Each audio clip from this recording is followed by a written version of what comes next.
नमस्कार दोस्तों, जय जोहार। मैं कौशल तिवारी और बिहनिया संध्या में आपका स्वागत। छत्तीसगढ़ में बैठी डबल इंजन की सरकार ने कल कैबिनेट में निर्णय ले लिया और उसके बाद किसानों के लिए बड़ी सौगात की बात करते हुए कहा कि समर्थन मूल्य में जो धान खरीदी की गई है 25 लाख से अधिक किसानों को, उनको अंतर की राशि यानी बोनस होली के पहले दे दी जाएगी। और इस घोषणा को लेकर शायद सरकार अपनी पीठ थपथपा रही है, लेकिन बोनस को लेकर अब जो बड़े सवाल उठे हैं, मोदी सरकार का क्या रुख है ये हम बताएं। उससे पहले बता देते हैं कि छत्तीसगढ़ में 3100 रुपए में धान खरीदी तो की जा रही है, लेकिन किस तरीके से किसानों को परेशान किया जा रहा है, टोकन के नाम पर, रकबा समर्पण के नाम पर और तौल के नाम पर किस तरीके से छत्तीसगढ़ के किसान परेशान हुए हैं। और अभी भी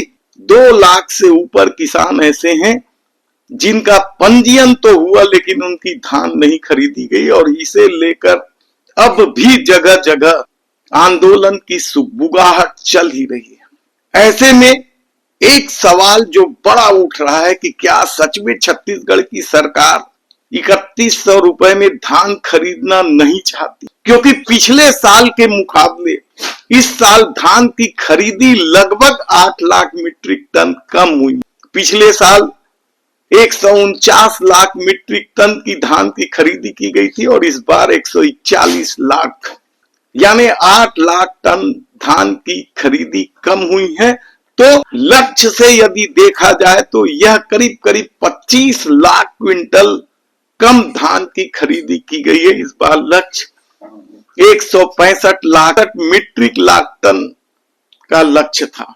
ऐसे में अब बड़ा सवाल कि क्या आने वाले दिनों में छत्तीसगढ़ की सरकार बोनस नहीं देगी, या फिर केंद्र की सरकार जिस तरीके से डॉक्टर रमन सिंह की सरकार के दौरान बोनस मना कर दिया था और डॉक्टर रमन सिंह गिड़गिड़ाते रह गए थे, कहा जाए तो गलत नहीं होगा, और चुनाव तक हारना पड़ा था डॉक्टर रमन सिंह। ऐसे में अब मोदी सरकार के एक पत्र ने छत्तीसगढ़ के किसानों के सामने नए तरह का संकट खड़ा कर दिया और कहा जा रहा है कि क्या यह किसानों को दिए जाने वाला आखिरी बोनस था, क्योंकि अभी भी छत्तीसगढ़ के किसानों को भूपेश बघेल सरकार के दौरान आखिरी किस्त नहीं दी गई है।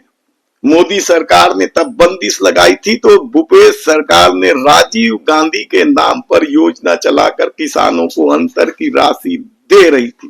तब अब जो सवाल इसलिए उठ रहे हैं क्योंकि मोदी सरकार का एक पत्र जारी हुआ है 9 जनवरी 2026 को जारी। इस पत्र में जिस तरीके से मोदी सरकार ने बोनस पर आपत्ति की है, अतिरिक्त भंडारण की समस्या को लेकर चिंता जताई है, भूजल के दोहन को लेकर चिंता जताई है और दालों व तिलहन के क्षेत्र को बढ़ावा देने की बात कही है। यह पत्र बेहद ही चौंकाने वाला है और क्या यह संकेत है कि आने वाले दिनों में छत्तीसगढ़ में अतिरिक्त राशि जो समर्थन मूल्य से अधिक दी जा रही है, जिसे बोनस कहा जा रहा है, बंद कर दिया जाएगा और अब जो होली के पहले बोनस दी जा रही है वह क्या किसानों के लिए आखिरी बोनस साबित होगा। पहले हम आपको उस पत्र का सिलसिलेवार आपको जानकारी दे देते हैं। 9 जनवरी को लिखे इस पत्र में 9 जनवरी 2026 को केंद्र सरकार के सचिव के पत्र में साफ तौर पर कहा गया है कि अतिरिक्त बोनस की राशि से आर्थिक बोझ राज्य सरकारों पर बढ़ रही है, राज्य सरकार कर्जे में डूबते जा रहे हैं, यह अतिरिक्त राशि तुरंत बंद कर दो, ये पत्र में कहा गया है। और इसके साथ ही पत्र में यह भी कहा गया है कि इस अतिरिक्त राशि देने की वजह से धान उत्पादन किसानों की संख्या लगातार बढ़ रही है और इसकी वजह से सरकार को धान खरीदना पड़ रहा है और जिसके चलते स्टॉक बढ़ता जा रहा है, जिसकी खपत करना मुश्किल होता जा रहा है। इसलिए अतिरिक्त राशि का खेल बंद किया जाए। और यही नहीं, धान को लेकर एक और आपत्ति केंद्र सरकार के इस सचिव के पत्र में है कि धान और गेहूं के उत्पादन बढ़ गए हैं, जिसकी वजह से भूजल स्तर लगातार गिर रहा है, जो पर्यावरण के लिए बेहद खतरनाक है। इसलिए ये अतिरिक्त राशि की वजह से जो समस्या खड़ी हो रही है, इसे तत्काल बंद किया जाए। चूंकि धान उत्पादन और गेहूं उत्पादन के लिए पानी की बहुत ज्यादा जरूरत होती है, इसलिए किसानों को अब दालों और तिलहन की खेती के तरफ प्रेरित करें, उसे ऐसा उपाय करें जिससे किसान दाल और तिलहन उत्पादन में ध्यान दे, रुचि ले। ये पत्र बेहद चौंकाने वाला है, क्योंकि भारतीय जनता पार्टी के डबल इंजन की सरकार कई जगह पर समर्थन मूल्य से अधिक कीमत पर धान खरीद रही है, जिसमें छत्तीसगढ़ तो है ही है, जहां 3100 रुपए प्रति क्विंटल के हिसाब से धान खरीदा जा रहा है, तो उड़ीसा सरकार भी 3100 रुपए प्रति क्विंटल के हिसाब से धान खरीद रही है। और उड़ीसा सरकार तो दोनों फसल खरीद रही है, रबी फसल भी और खरीफ फसल भी। ऐसे में यह पत्र इसलिए भी महत्वपूर्ण हो जाता है कि क्या आने वाले दिनों में छत्तीसगढ़ में भी यह बोनस का खेल बंद हो जाएगा। हालांकि अभी जो पत्र लिखा गया है वह केरल सरकार के मुख्य सचिव को लिखा गया है, और इसे कहा जा रहा है कि यह सिर्फ केरल सरकार के लिए। केरल में डबल इंजन की सरकार नहीं है, वहां भारतीय जनता पार्टी के कट्टर विरोधी की सरकार है। और केरल में आने वाले समय में भारतीय जनता पार्टी के सत्ता तक पहुंचने की उम्मीद भी बेहद कम है, यानी अगले चुनाव में तो नहीं पहुंच पाएगी। ऐसे में क्या यह पत्र संकेत है उड़ीसा और छत्तीसगढ़ की सरकारों के लिए? बड़ा मुश्किल सवाल है, लेकिन यह एक संकेत भी है, क्योंकि डॉक्टर रमन सिंह की सरकार जब 300 रुपए प्रति क्विंटल बोनस दे रही थी, उसे मोदी सत्ता ने मना कर दिया था। इसके बाद भूपेश बघेल की सरकार चिट्ठी लिख लिख कर थक गई थी कि हम बोनस देना चाहते हैं किसान को, लेकिन अनुमति नहीं दी गई। तो उसके बाद भूपेश बघेल को राजीव गांधी के नाम से एक योजना चलाकर किसानों को अतिरिक्त राशि दी जा रही थी।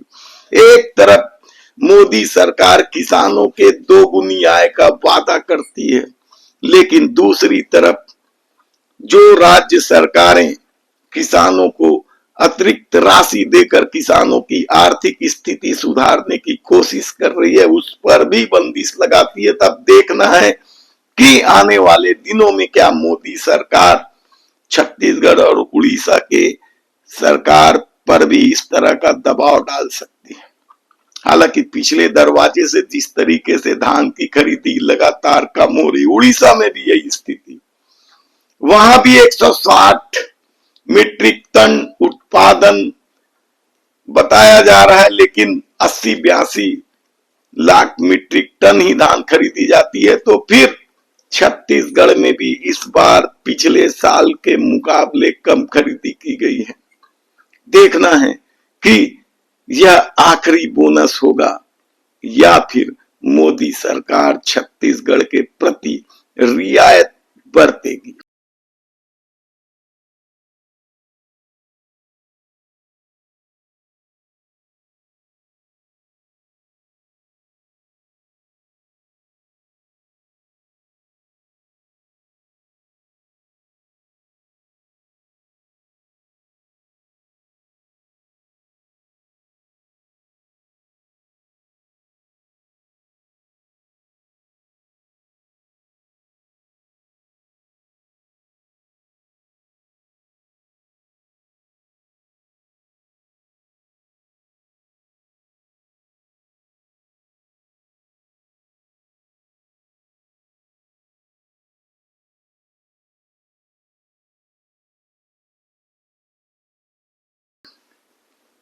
धन्यवाद।